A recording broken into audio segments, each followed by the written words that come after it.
Então, bem-vindo à aula 3.2. Nessa aula nós vamos ver o equilíbrio dentro da caixa de Edworth e vamos ver alguns conceitos finais e explorar um pouco mais esse equilíbrio. Eu sou o professor Vitor Sena, esse é o período letivo especial de 2020 da Universidade Federal de Ouro Preto para o curso de Economia do Setor Público.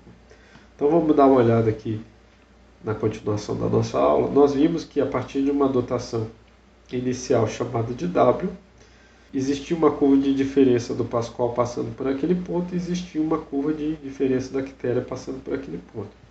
Nós vimos que nesse ponto que eu acabei de rachurar aqui, as trocas são mutuamente vantajosas. Vamos ver como isso ocorre. Então, P e Q podem atingir o equilíbrio por meio de trocas. Tá ok? O ponto B é infactível em relação à dotação inicial. Vamos ver onde está o ponto B. Olha, veja só que o ponto B está aqui. Tá? Ele é infactível porque a quitéria pioraria bastante. Nesse ponto B, é claro que o Pascal, que tem essa curva de indiferença vermelha, fica muito melhor. Afinal, ele está se deslocando para cima e para a direita. Então, nesse ponto B, ele fica muito mais satisfeito.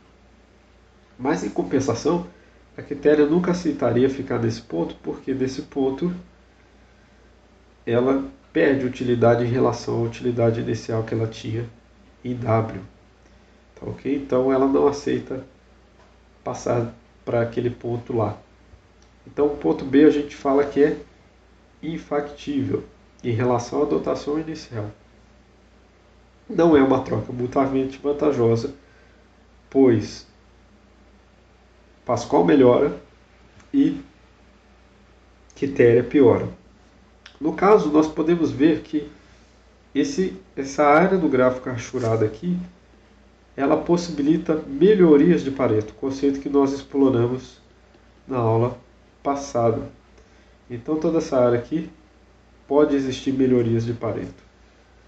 Então, o equilíbrio só pode ocorrer naquelas áreas que eu falei. Vamos mostrar isso aqui mais detidamente, tá?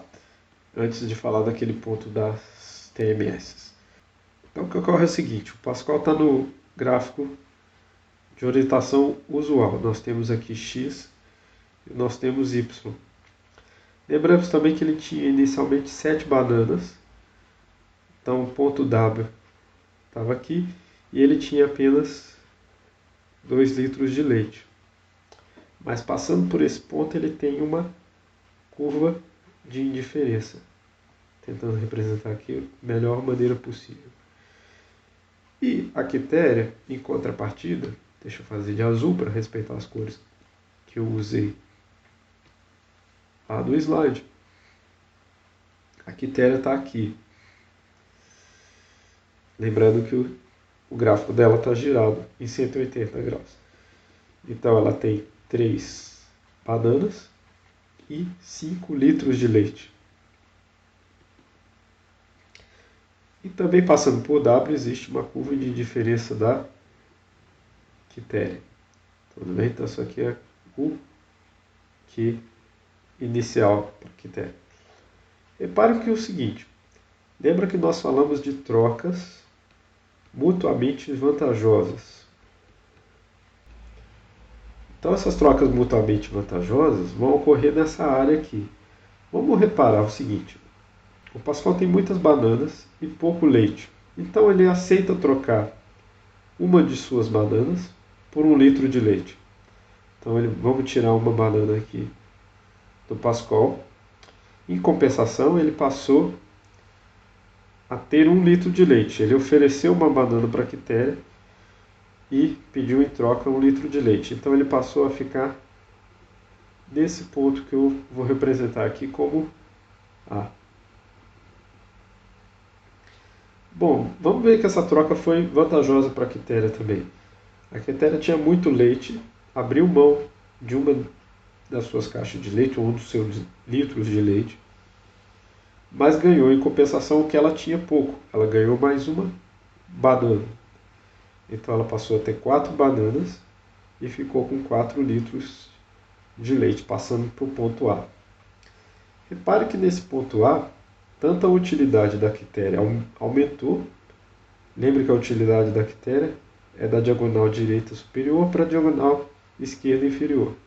Então a utilidade da quitéria no ponto A aumentou. É uma curva de indiferença mais alta. E para o Pascal também aumentou. Ele está com uma combinação melhor de bananas e leite. Tudo bem?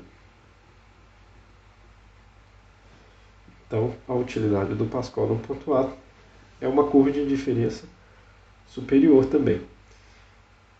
Aqui ficou muito pertinho um gráfico do outro, mas eles vão explorando essas trocas mutuamente vantajosas até o limite, onde eles não podem melhorar mais um ao outro.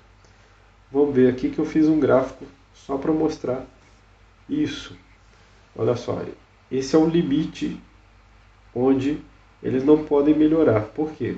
Porque a partir desse ponto aqui, né, que podemos chamar de E de equilíbrio, se eu der um pouco mais de bananas em troca de leite para o Pascal, ele melhora, mas a quitéria piora.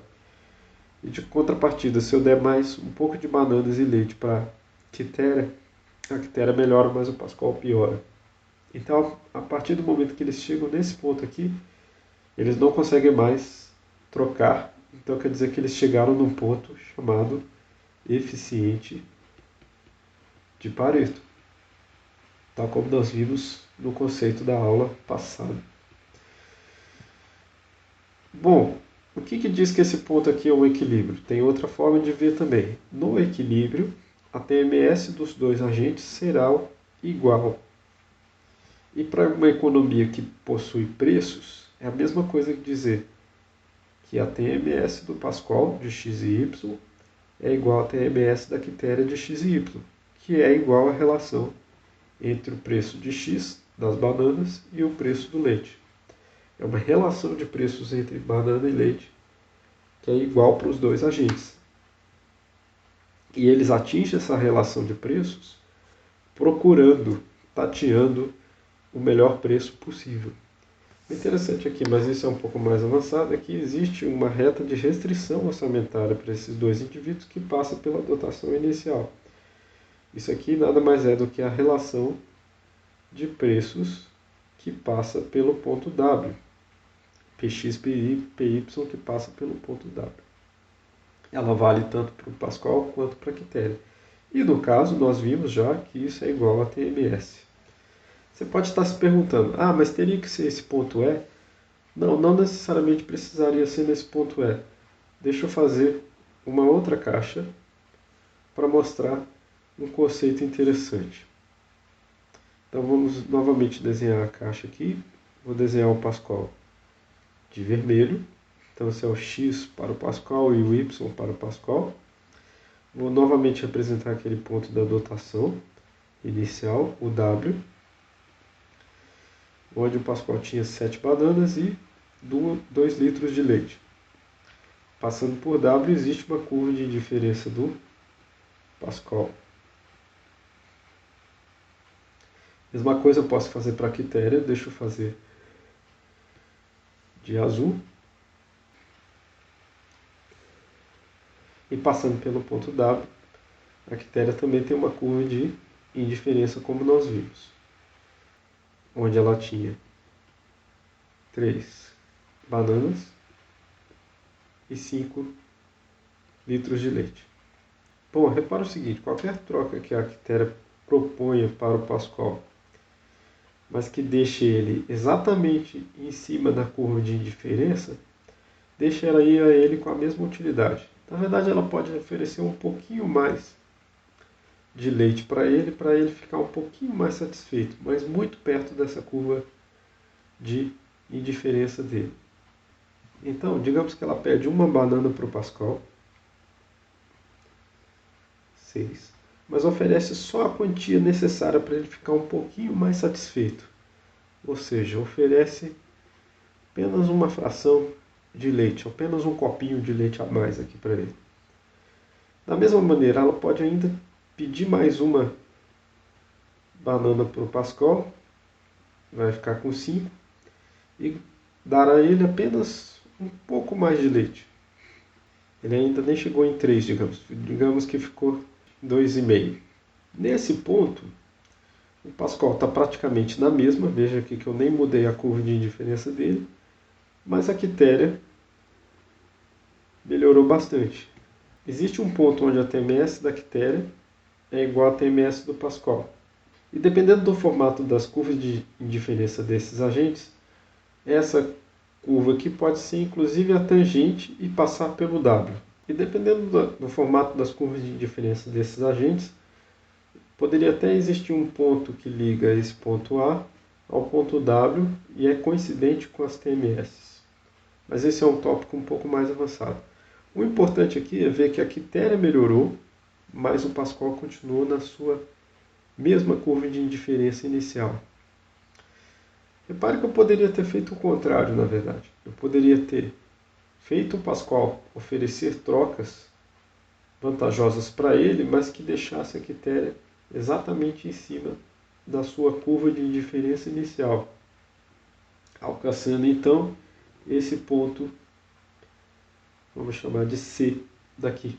E repare que nesse ponto C, apenas o Pascoal ganhou utilidade, ficou com uma utilidade mais alta, mas a quitéria ficou na mesma utilidade. Isso vai ser importante, guardem esses dois pontos A e C, que nós vamos falar deles daqui a pouco.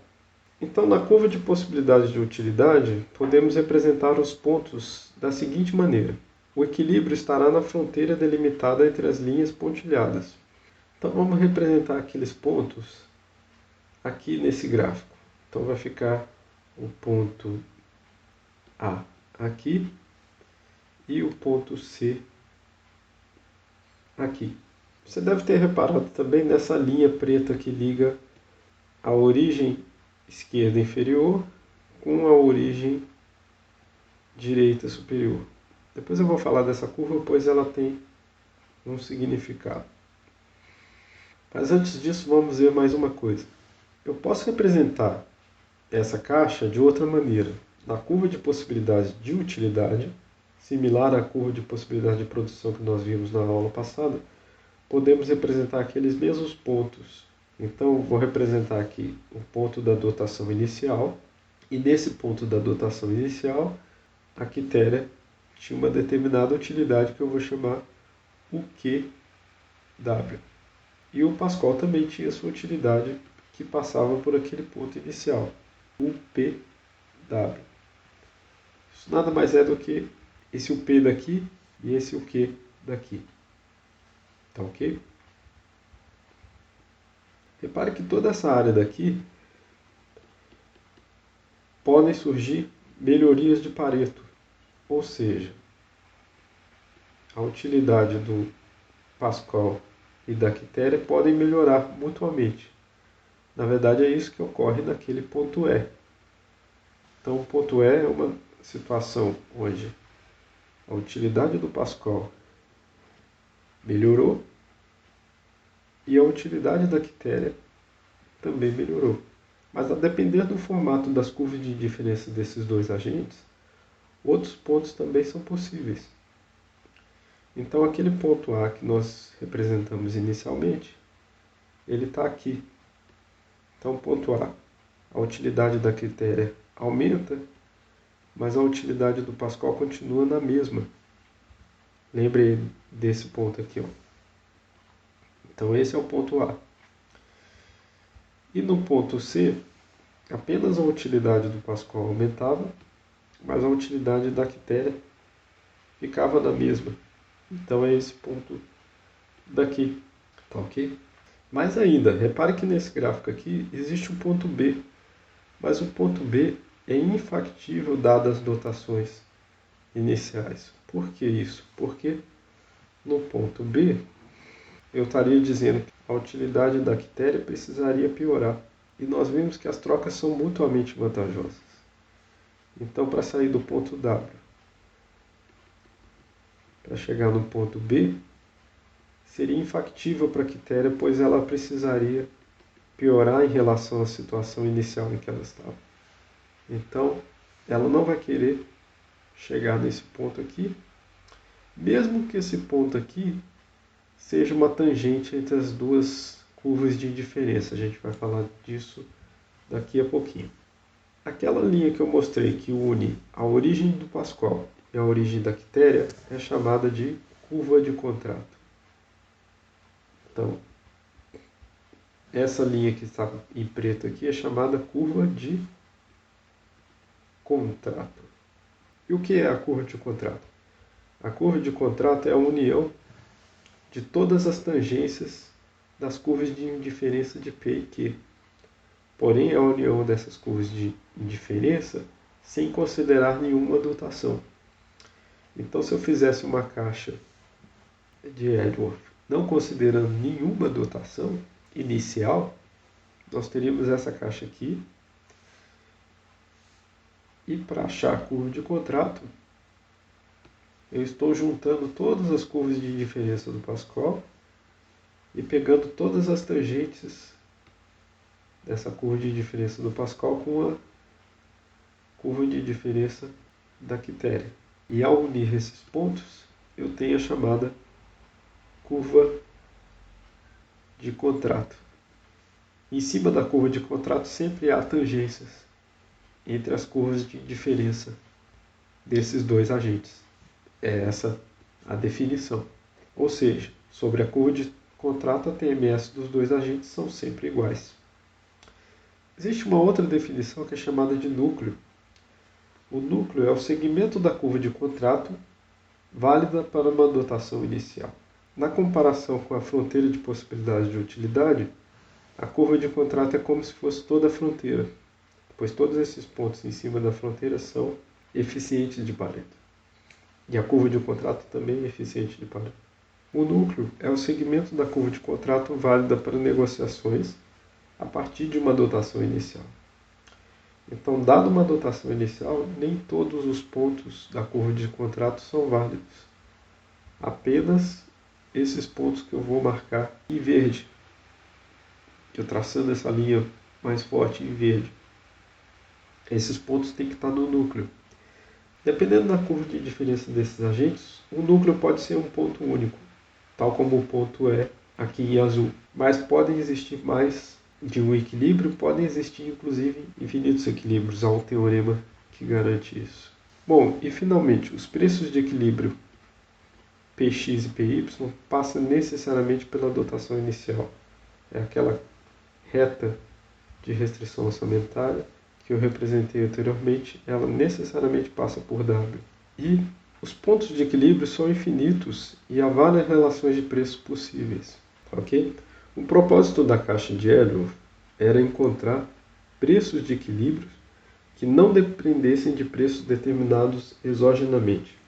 A ideia aqui é que apenas os dois agentes, P e Q nesse caso aqui, encontrassem um preço de equilíbrio para eles dois. E no caso nós encontramos isso. Porém, não é possível garantir que a caixa de Edworth vai levar apenas uma relação de preços possíveis. Olá pessoal, o final desse último vídeo estava tão devagar, eu estava com tanto sono que eu resolvi gravar um pequeno vídeo aqui só para finalizar a aula 3.2, tá ok? Eu estava gripado, estava gravando no final da noite e como estava muito tarde eu estava falando muito baixo, então eu mesmo editando aqui, estava sentindo sono. Imagino que para quem estivesse vendo ia estar um sonífero danado, tá? Então deixa eu finalizar essa aula. A gente estava falando dos conceitos finais da caixa de Edworth. Vou passar isso também aqui para nós vermos, tá ok? O ponto é que a caixa de Edworth foi feita para investigar a formação de preços na economia. Então, para isso se reduziu para um modelo apenas com dois agentes, né? Então a gente tem P e Q que nós utilizamos lá, dois consumidores ou duas firmas, a gente vai falar disso. Apenas dois agentes para ficar bem simples. E aí esses dois agentes conseguem encontrar um preço de equilíbrio, né? O modelo mostra que em alguns casos sim, né, como nós vimos, e aquela relação de preços é única, tá? Ou aquela relação de trocas que não necessariamente envolve preços na caixa de Elliott, né? Apenas trocas entre uma mercadoria X e uma mercadoria Y. Então aquela relação de preços é única, ok? Mas existem casos, né, onde são infinitos equilíbrios possíveis. É esse primeiro ponto aqui, ó. E quando há infinitos pontos possíveis, você não consegue garantir uma relação de preço Px sobre Py que seja única. Então, nesse caso, não se achou o preço pretendido, o preço final, né? Você tem uma infinidade de equilíbrios, então diferentes equilíbrios são possíveis. E isso é uma questão um pouco difícil para um modelo de equilíbrio geral. Você tem múltiplos equilíbrios aí. O máximo que se consegue garantir é que estarão dentro de um determinado intervalo. Então, o que se pode garantir é que aquele núcleo que eu desenhei anteriormente, no caso, estará entre esse ponto que eu estou marcando de A aqui e o ponto que eu estou marcando de C. Então, dentro dessa possibilidade aqui, formadas pela dotação, né, vai haver uma relação de preços, né, mas você não sabe exatamente qual relação de preços, se ela será única ou não. Mais ainda, né, mesmo consumidores com curvas de indiferença estritamente convexas podem formar múltiplos equilíbrios. Então, você pode respeitar curvas de indiferença que sejam daquelas propriedades desejáveis que geralmente se impõem na teoria microeconômica, e ainda assim, né, você tem mais de um equilíbrio aqui, mais de uma relação de preço possível. Tá? E mais ainda, né, é claro que a intenção para a caixa de Edford era generalizar para N consumidores, não só apenas dois, e para M bens de mercado, não apenas dois bens. Então, quer dizer, a intenção para um modelo de equilíbrio geral é muito mais ambiciosa, né? Envolveria ter muitos consumidores e muitos bens, assim como é a economia que nós lidamos no dia a dia. Tá? A caixa de Elliott também pode ser feita para firmas. Então, no lugar de X e Y, teremos bens que são fatores de produção.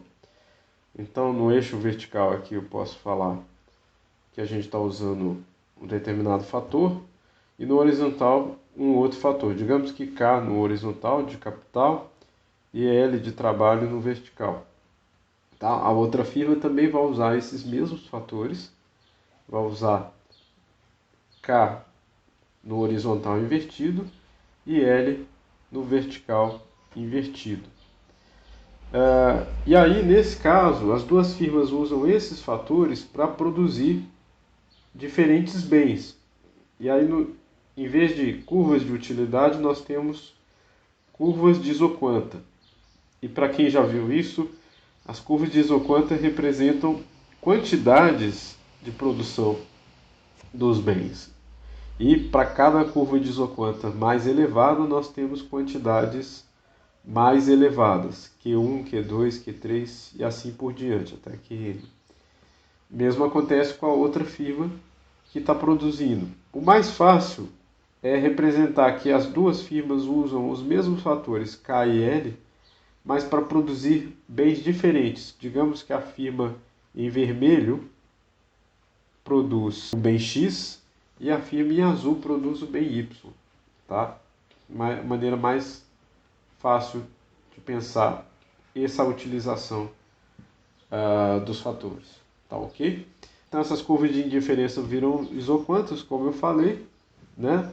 Aqui novamente o K e o L no lugar dos eixos da caixa. No caso das firmas, as curvas de contrato serão as uniões da TMST. Então esses pontos que eu representei aqui, ó, possuem uma taxa marginal de substituição técnica que é igual para as duas firmas. E se eu unir esses pontos numa mesma linha, tal como eu fiz no outro caso, né, nós temos a curva de contrato para o caso da firma. tá ok? Finalizando mesmo, né? Uma área de estudos de equilíbrio geral estuda as consequências de expansão do limite da caixa. Alguns autores gostam de representar a caixa dentro da curva de possibilidade de produção, o que fica interessante, né? Digamos aqui que nós temos uma produção de capital e trabalho também, que fique dessa maneira, tá? Então a gente tem a produção de K e a produção de L, né? A disponibilidade de K ou disponibilidade de L, se quiserem pensar dessa forma. Então aqui tem um determinado nível fixo de LK que nós utilizamos para representar aquela caixa que acabamos de fazer, né? Então a caixa de Edgeworth está funcionando dentro desse determinado nível fixo de K e L. Então alguns autores gostam de representar dessa forma. Nós temos a firma em vermelho aqui na origem inferior esquerda e a firma em azul na origem superior direita, né? Então toda aquela produção de x e y está ocorrendo dentro dessa limitação de K e L que nós estamos vendo aqui.